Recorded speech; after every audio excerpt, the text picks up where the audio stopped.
중국이 이 북한의 도발을 바라보는 시각이 미묘하게 변화되고 있습니다. 그동안에 북한이 미사일 도발을 할 때 논평 없다 그러면서 일축하던 것과는 다르게 이 한반도의 정세 안정을 강조하면서 각국의 노력이 필요하다 이런 메시지를 냈기 때문입니다.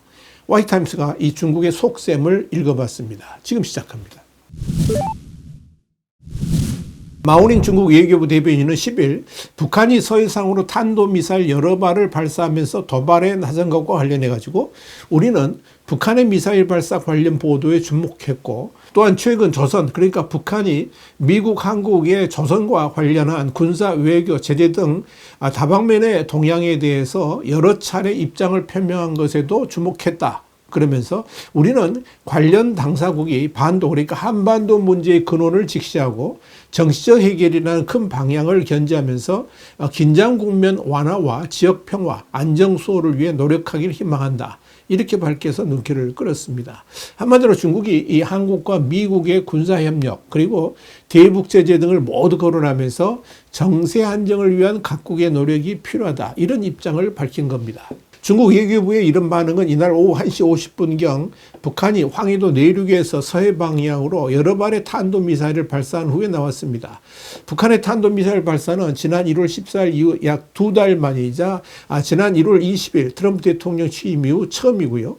특히 한반도 방어를 위한 정례 한미연합훈련인 자유의 방패 그러니까 프리덤 쉴드 훈련이 시작된 날에 북한이 미사일 도발을 했다는 점에서 눈길을 끌었습니다. 그런데 이날 마오 대변인이 언급한 조선의 입장은 북한 외무성이 전날 한미연합 정례훈련인 자유의 방패를 하루 앞두고 발표한 미국이 남발하고 있는 완력 행사는 가중된 안보 위기로 회귀할 것이다. 이런 제목의 공보문을 가리키는 것으로 보입니다. 북한 외무성은 이 공보문에서 이번 연습이 트럼프 행정부 출범 이후 처음 실시되는 것을 두고 미국의 군사적 광태라는 표현을 동원하면서 체질적인 적대의식에 잠수돼 제재와 압박, 대결에 몰두하는 그들의 태생적인 대조선 관행을 여과 없이 보여주고 있다라고 비난을 했습니다. 그런데 이례적인 것은 그동안 북한이 이 미사일 도발을 해도 중국은 별다른 논평을 내지 않으면서 침묵을 지켰습니다. 또 중국 외교부 이번 논평이 더욱 도드라진 것은 북한의 미사일 도발에 대해서 한미 간의 군사협력과 대북 제재를 모두 연관지어 논평을 했다는 점입니다. 중국 외교부는 지난 1월 6일 북한의 탄도미사일 발사에 대한 입장을 묻자 그 당시에는 조선반도 그러니까 한반도 문제에서 중국의 입장은 일관되고 명확하다 그러면서 발사 관련 활동에 대해서 새로운 논평이 없다 그러면서 말을 아낀 바 있습니다. 중국 외교부가 이렇게 북한 미사일 도발에 대해서 의견을 표명한 것은 크게 두 가지 관점에서 살펴볼 필요가 있습니다. 첫 번째는 북한에 대한 경고입니다. 북한이 그동안 미사일 도발을 하더라도 의견 표명 자체를 하지 않았던 것은 사실상 북한의 도발을 묵인하려는 의지가 강했다라고 볼 수 있습니다. 특히 대북 제재로 인해서 북한의 외교가 이렇게 사실상 묶여있는 상황에서 미사일 도발로 자신들의 불만을 표출하는 것으로 중국은 이해를 해왔다고 할 것입니다. 그러나 지금은 상황이 많이 달라졌습니다. 우선 미중 간의 충돌이 예고되고 있고 이미 관세 전쟁이 시작된 국제적 현실을 감안할 때 북한의 미사일 도발이 중국의 국익에 전혀 도움이 되지 않는다라고 판단해서 북한의 심정을 이해해주는 척 표현하면서도 북한의 미사일 도발에 대해서 중국도 적지 않이 신경 쓰고 있다는 불만을 간접적으로 표출한 것이라고 볼 수 있습니다. 다시 말씀드려서 중국 입장에서는 북한을 모질게 비판할 수도 없는 상황에서 이 북한의 입장을 충분히 이해해주는 척하면서도 사실상 북한의 미사일 도발에 대해 못마땅하게 여기고 있다는 것을 간접적으로 표출했다는 겁니다. 이 중국 외교부의 성명을 이렇게 해석하는 것은 중국 외교부가 북한 문제와 함께 한미 군사훈련을 콕 찍어서 설명하고 있다는 데서 알 수가 있습니다. 두 번째 의미는 한미 군사훈련에 대한 경계심입니다. 중국이 이번 미사일 도발과 관련해서 정말 신경이 쓰이는 부분이 바로 이겁니다. 지난 10일부터 오는 20일까지 진행되는 이 한반도 방어를 위한 정례 연합군사훈련 그러니까 자유의 방패는 한반도에서의 전면전 상황을 전제로 하여 지휘소 훈련인 자유의 방패 연합 연습 시나리오와 연계해가지고 지상, 해상, 공중 및 사이버, 우주 등 전체 영역에 걸친 야외 기동 훈련, 이 FTX라고 그러죠. 이 FTX 기반의 한미 연합 훈련을 진행하게 됩니다. 특히 한미 양국은 이번 자유의 방패 기간 동안에 실기동훈련인 FTX를 중점으로 실행하게 됩니다. 야외 기동훈련, 그러니까 FTX는 지난해에는 10번을 실시했지만 올해는 16번으로 대폭 늘어납니다. 그만큼 이번 자유의 방패 훈련이 강화되었다는 것을 의미합니다. 합참에 따르면 이번 자유의 방패 훈련에서는 위치 정보 시스템, 그러니까 GPS 교란 상황, 그리고 사이버, 그리고 드론 공격을 비롯해서 북한군의 최근 러시아 파병 사태에서 보인 전술적 변화 등을 자유의 방패 훈련 시나리오에 반영해가지고 연합훈련이 전개되도록 계획되어 있습니다. 그런데 이런 한미연합훈련에 대해서 신경이 쓰이는 나라는 북한뿐만 아니라 중국도 마찬가지입니다.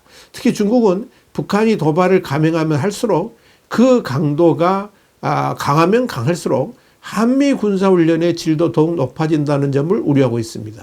그리 안에도 도널드 트럼프 정부 들어서 일본을 중심으로 대중국 견제를 위한 미군 병력이 증강되는 상황에서 한미 군사훈련에 항공모함까지 동원하고 있는 것에 대해서 신경 쓰지 않을 수가 없는 겁니다. 이런 차원에서 중국은 북한 미사일 도발을 거론하면서 특별히 한미 군사훈련도 언급한 것으로 보입니다. 눈여겨볼 것은 중국 외교부가 그동안 침묵으로 일관해 오던 북한의 미사일 도발에 구태여 외교부 대변인의 발언을 통해서 언급한 것은 그만큼 한국에 대해서 신경 쓰고 있다는 걸 뜻합니다.